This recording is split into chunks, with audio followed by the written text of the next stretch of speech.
Today, we're going to pull back the curtain on one of the most critical, yet often invisible parts of building software. We're talking about managing quality. It's this whole hidden world of strategy, tracking, and some really high-stakes decisions. So let's get right into it. You know the feeling, right? We've all been there. You download a brand new app, or your company rolls out some shiny new system, and it just breaks.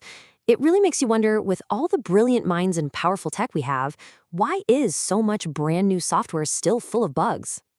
Well, here's the thing. The answer is that good quality isn't about hoping you just stumble across problems. No way.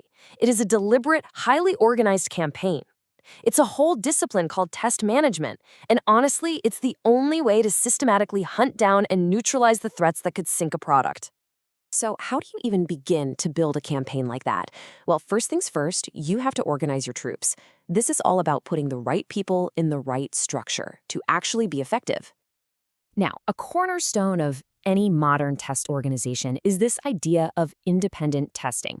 And the core idea? It's pretty simple. The people testing the software should be totally separate from the people who built it.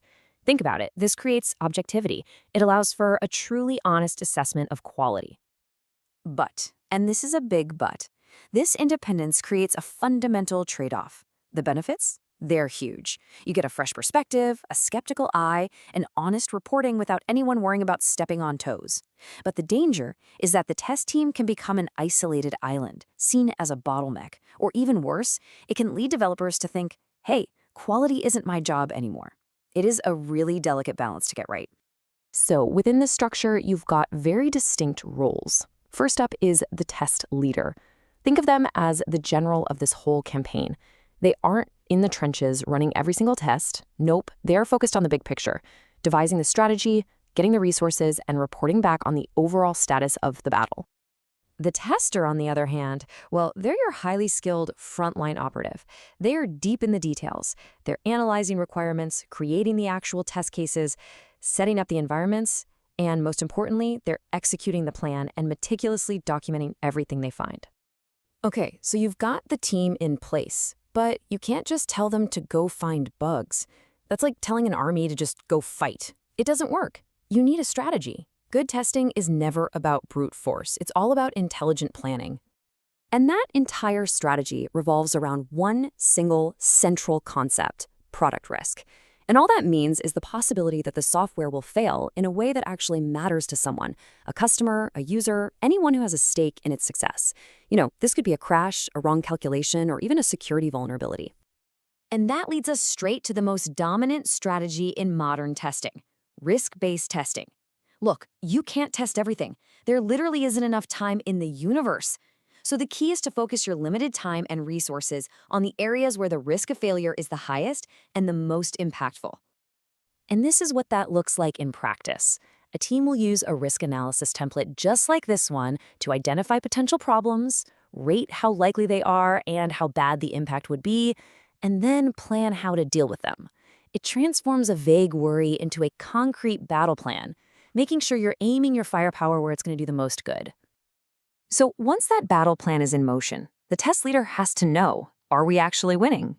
This is where we shift from planning to active monitoring and control. You absolutely need real-time intelligence coming back from the field.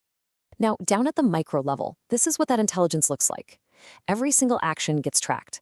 You can see the status. Did it pass? Did it fail? You can see the specific bug IDs that were found, and you can see the planned versus the actual effort it took.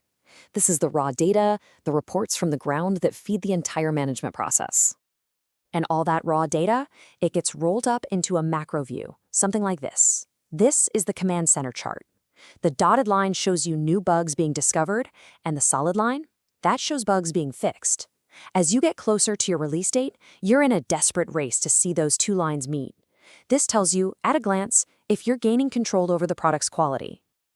So what happens when your monitoring actually uncovers a problem?